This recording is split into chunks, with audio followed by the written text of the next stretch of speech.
હું યુવાન હતી. હું ઓફિસે કામે ગઈ હતી. બહાર જોરદાર વરસાદ પડી રહ્યો હતો. પાણી એવું વરસતું હતું જાણે આકાશ ફાટી પડ્યું હોય. મારે ઘરે જવું હતું, પણ અંધારું ધીમે ધીમે છવાઈ રહ્યું હતું. સમજાતું નહોતું કે શું કરું, કેવી રીતે જાઉં. ઓફિસમાં હવે ફક્ત હું જ બાકી હતી. બાકીના બધા જતા રહ્યા હતા. ત્યારે પાછળથી અમારા ઓફિસના બોસ આવ્યા અને બોલ્યા, ચાલો હું તને ઘરે મૂકી દઉં. મેં થોડું વિચાર્યું, પછી તેમની સાથે જવા માટે તૈયાર થઈ ગઈ. અમે બંને તેમની કારમાં બેસીને નીકળ્યા. લગભગ 3-4 કિલોમીટર આગળ ગયા ત્યાં અચાનક કાર બંધ થઈ ગઈ. બહાર ચારે બાજુ અંધારું હતું. મુશળધાર વરસાદ પડતો હતો અને મોબાઈલમાં નેટવર્ક પણ નહોતું આવતું. તે સમયે કંઈક સમજાતું નહોતું કે શું કરવું. કારની અંદર ફક્ત અમે બે જ હતા, હું અને અમારી કંપનીના બોસ. બહારની ઠંડી હવા કારના કાચ સાથે અથડાતી હતી, જેનાથી અંદર પણ ઠંડકનો અહેસાસ થતો હતો. કારની અંદર એકદમ શાંતિ હતી. ફક્ત કાચ પર પડતા વરસાદના ટીપાનો અવાજ આવી રહ્યો હતો. તે જ અંધારા અને શાંતિમાં ધીમે ધીમે બોસનો ચહેરો મારા ચહેરાની નજીક આવવા લાગ્યો. અને પછી કંઈક એવું થયું જેણે મારું જીવન હંમેશા માટે બદલી નાખ્યું. તો નમસ્કાર મિત્રો, મારું નામ ગીતા છે. મારી ઉંમર 28 વર્ષની છે અને હું વિધવા છું. ગયા વર્ષે મારા પતિનું અવસાન થયું અને હું એકદમ એકલી પડી ગઈ. લોકોએ મારી તરફ ખરાબ નજરે જોવાનું શરૂ કર્યું. ઘરે બેસી રહેતી તો મનમાં નાના નાના વિચારો આવતા. લાગતું કે આ જીવનનો હવે કોઈ અર્થ નથી રહ્યો. બસ હવે આને ખતમ કરી દેવું જોઈએ.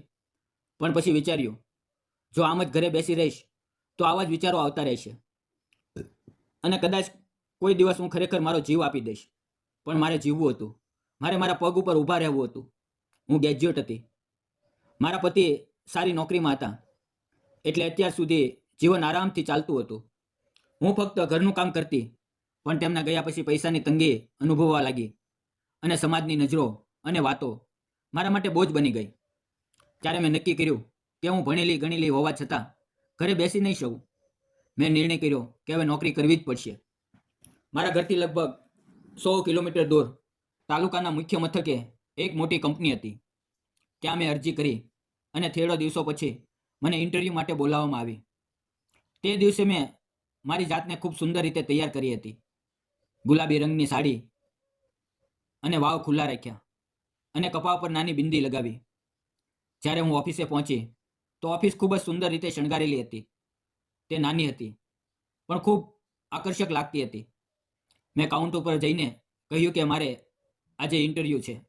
તો તેણે કહ્યું, અંદર જઈને વિશાલ સરને મળો. હું તેમની કેબિનમાં ગઈ. તેમણે મારું ઇન્ટરવ્યૂ લીધું. તેમણે મારી વ્યક્તિગત જિંદગી અને કામ સાથે જોડાયેલી વાતો પૂછી. મેં આત્મવિશ્વાસ સાથે બધા સવાલોના જવાબ આપ્યા. તેમણે મારું ઇન્ટરવ્યૂ ગમ્યું. થોડી વાર પછી તેમણે કહ્યું, થોડી વાર રોકાવ, અમે તમને જલ્દી નિર્ણય જણાવશું. લગભગ 15-20 મિનિટ પછી તેણે મને ફરીથી બોલાવી અને કહ્યું, તમારું ઇન્ટરવ્યૂ ખૂબ સારું રહ્યું. તમારી પસંદગી થઈ ગઈ છે, પણ તમારું ફાઇનલ રાઉન્ડ અમારા ઓનર અમર સર લેશે. આ સાંભળીને હું ખુશીથી ઝૂમી ઉઠી. મારા ચહેરા પર સ્મિત થંભતું નહોતું. 10 મિનિટ પછી તેમણે કહ્યું, હવે તમારે અમર સરને મળવા જવું છે. હું તેમની કેબિન પાસે પહોંચી. દરવાજો અડધો ખુલ્લો હતો. મેં દરવાજા પર હવેથી ટકોર કરીને કહ્યું, મે આઈ કમ ઇન સર? ખુરશી પર બેઠેલા અમર સર મારી તરફ જોવા લાગ્યા. તેઓ ખૂબ એમસણ હતા, લગભગ 30-31 વર્ષના. તેમણે થોડીવાર મારી તરફ જોયું. તે દિવસે હું ખૂબ જ સુંદર સાડીમાં હતી. વાવ ખુલ્લા હતા. મારો ગોરો રંગ અને મોટી મોટી આંખો કદાચ તેમને ગમી ગઈ હશે. થોડી પળો સુધી અમે બંને એકબીજાને જોતા રહ્યા. પછી હું હોશમાં આવી અને ફરીથી કહ્યું, મે આઈ કમ ઇન સર? ત્યારે તેઓ પણ સાંભળીને બોલ્યા, હા આવો, અંદર આવીને બેસો. હું તેમની સામેની ખુરશી પર બેસી ગઈ. અમારી વચ્ચે ટેબલ હતું. મેં મારો બાયોડેટા તેમની સામે મૂક્યો. તેમણે તેને ધ્યાનથી વાંચ્યો. પછી તેમણે કહ્યું, ગીતા, તમારા વિશે થોડું કહો. મેં કહ્યું, મારું નામ ગીતા છે. હું ગ્રેજ્યુએટ છું અને મારે નોકરીની ખૂબ જરૂર છે. મેં મારા જીવન વિશે જણાવ્યું. જ્યારે હું બોલતી હતી તેઓ સતત મારી તરફ જોતા હતા. મારો અવાજ ખૂબ નરમ હતો. કદાચ તેમને તે ગમ્યો. પછી તેમણે કહ્યું, તમારો આત્મવિશ્વાસ ખૂબ સારો છે. તેમણે કામ સાથે જોડાયેલા કેટલાક સવાલો પૂછ્યા અને પૂછ્યું, તમારા ઘરમાં કોણ કોણ છે? તેમના અવાજમાં એક અજીબ પ્રકારની મમતા હતી. તે પવે મને લાગ્યું કે ઘણા દિવસો પછી કોઈએ મને ખરા દિલથી સમજવાનો પ્રયાસ કર્યો છે. ત્યારે તેમણે પૂછ્યું, તમારા પતિ શું કરે છે? આ સાંભળીને મારી આંખો ભીની થઈ ગઈ અને હું આંસુ રોકી ન શકી. મારા જવાબ આવે તે પહેલા જ અમર સર બોલ્યા, સોરી, કદાચ મેં કોઈ ભૂલ કરી. મેં ધીમેથી કહ્યું, ના સર, એવું કંઈ નથી. ખરેખર તો હું વિધવા છું. મારા મોઢેથી આ શબ્દો નીકળતા જ તેમના ચહેરાના હાવભાવ બદલાઈ ગયા, જાણે મારા શબ્દોએ તેમના દિલને સ્પર્શી લીધું હોય.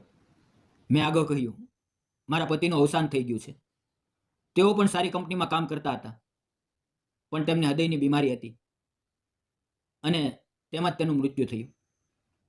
મારી વાત સાંભળીને અમર સર થોડી વાર માટે ચૂપ રહ્યા અને પછી બોલ્યા, ગીતા, ગીતા, તું એક સ્ત્રી હોવા છતાં કોઈના પર નિર્ભર ન રહેતા પોતાના પગ પર ઊભા રહેવાનો પ્રયાસ કરે છે.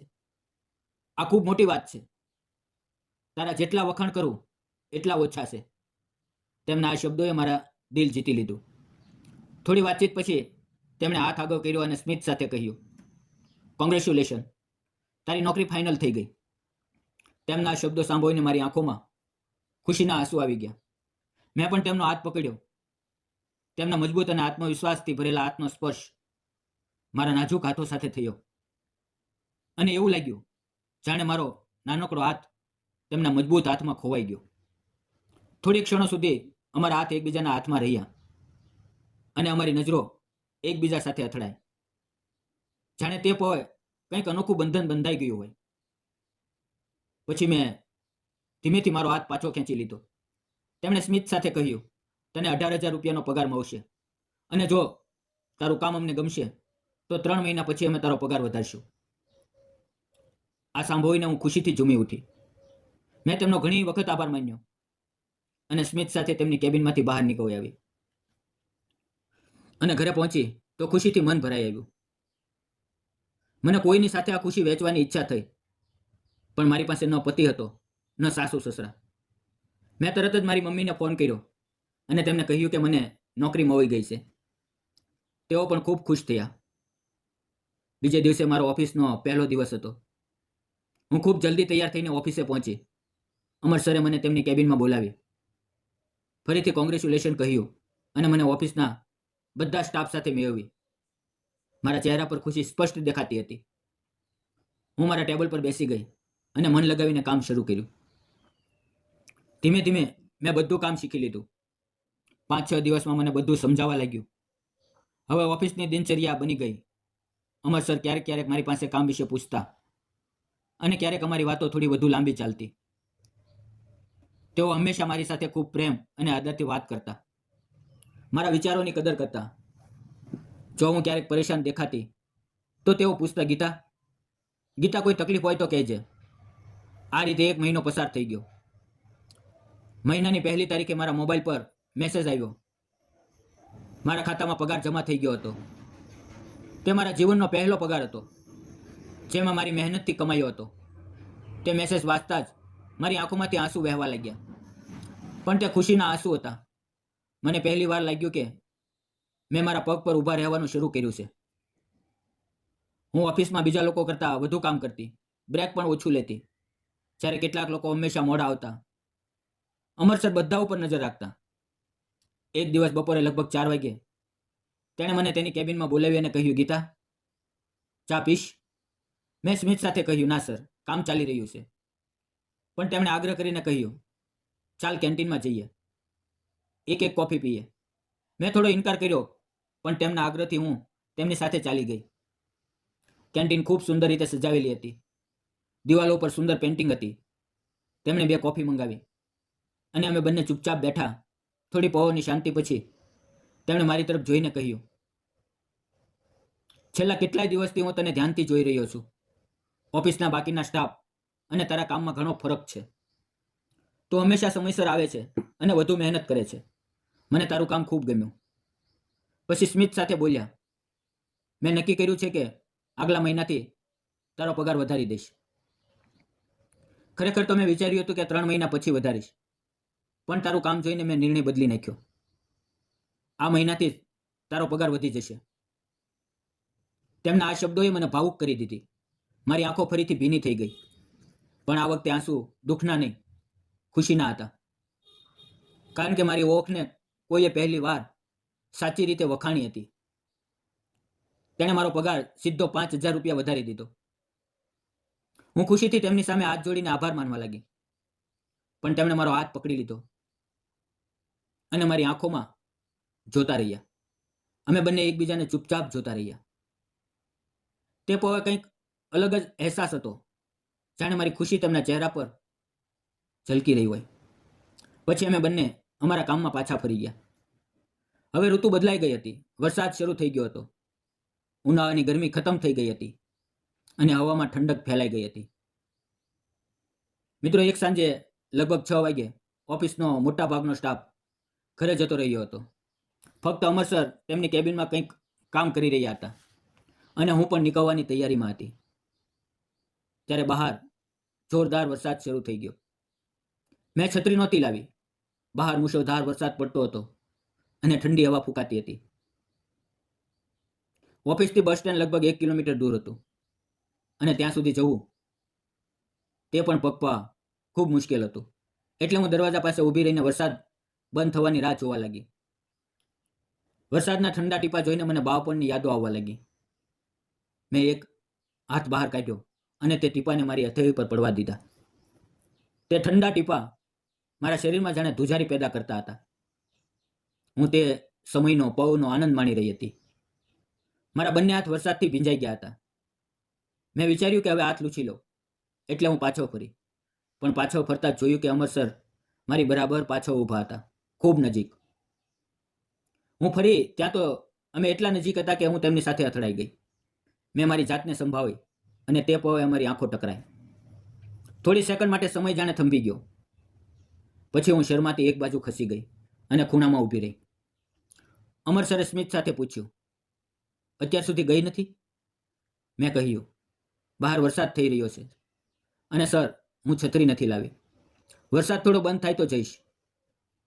તેમણે ધીમેથી કહ્યું, ચાલ, હું તને ઘરે મૂકી દઉં. મેં કહ્યું, સર, મારું ઘર અહીંયાથી ઘણું દૂર છે. તમે શા માટે તકલીફ લેશો? પણ તેઓ સ્મિત સાથે બોલ્યા, અરે, વરસાદ ખૂબ જોરથી થઈ રહ્યો છે. બસ પણ સમયસર નહીં આવે અને વહી ઘણું મોડું થઈ ગયું છે. મારી 6:30ની બસ હતી અને તે સમયે લગભગ 6:45 થઈ ગયા હતા. એટલે મને પણ લાગ્યું કે કદાચ મારી બસ નીકળી ગઈ છે. ત્યારે અમર સર બોલ્યા, ચાલ ચાલ, હું તને મૂકી દઉં. હું પણ વધુ કંઈ બોલ્યા વગર તેમની સાથે બહાર આવી ગઈ. થોડા વરસાદમાં ભીંજાયા, પણ જલ્દી જ અમે કારમાં બેસી ગયા. હું તેમની બાજુની સીટ ઉપર બેઠી. તેમણે એન્જિન સ્ટાર્ટ કર્યું અને અમે રસ્તા પર નીકળી ગયા. લગભગ 3 કિલોમીટર આગળ ગયા ત્યાં જ અચાનક કાર બંધ થઈ ગઈ. અમર સરે 2-3 વાર કાર સ્ટાર્ટ કરવાનો પ્રયાસ કર્યો, પણ કાર ચાલુ ન થઈ. બહાર અંધારું વધતું જ જતું હતું. ચારે બાજુ ફક્ત વરસાદનો અવાજ હતો. કાર રસ્તાની બાજુમાં ઊભી હતી અને મોબાઈલમાં નેટવર્ક પણ નહોતું. પરસેવો અને ડર બંને મારા ચહેરા પર સ્પષ્ટ દેખાતા હતા. અમર સરે મારી બેચેની જોઈ. તેમણે મોબાઈલની ટોર્ચ ચાલુ કરી અને જેવી જ રોશની મારા ચહેરા પર પડી, તેઓ મને જોતા જ રહી ગયા. કદાચ તે આવી રોશનીમાં હું તેમને ખૂબ સુંદર લાગી. તેમણે જલ્દી ટોર્ચ બાજુમાં મૂકી દીધી અને હું શરમથી નજર નીચી કરી દીધી. હવે અમે બંને એકલા કારમાં હતા. તેઓ વારંવાર ડ્રાઈવરને ફોન કરવાનો પ્રયાસ કરતા હતા, પણ ફોન લાગતો નહોતો. થોડી વાર પછી નેટવર્ક આવ્યું. તેમણે ડ્રાઈવરને લોકેશન મોકલ્યું અને કહ્યું, બીજી કાર લઈને આવ. હવે કારની અંદર ફક્ત શાંતિ હતી. બહાર વરસાદનો અવાજ અને અંદર એક અનકહી ખામોશી. મારું દિલ જોર જોરથી ધડકી રહ્યું હતું. ડરને મારે મેં ધીમેથી તેનો હાથ પકડી લીધો. તેમણે મારી તરફ જોયું અને ખૂબ શાંત અવાજે કહ્યું, ગભરાશ નહીં, હું છું ને. તે શબ્દોમાં એવી ગરમાહટ હતી કે મારો ડર જાણે ઉડી ગયો. મેં તેમની આંખોમાં જોયું અને મારી જાતને એક અજીબ શાંતિમાં જોઈ. અમારા હાથ હજી પણ એકબીજાના હાથમાં હતા.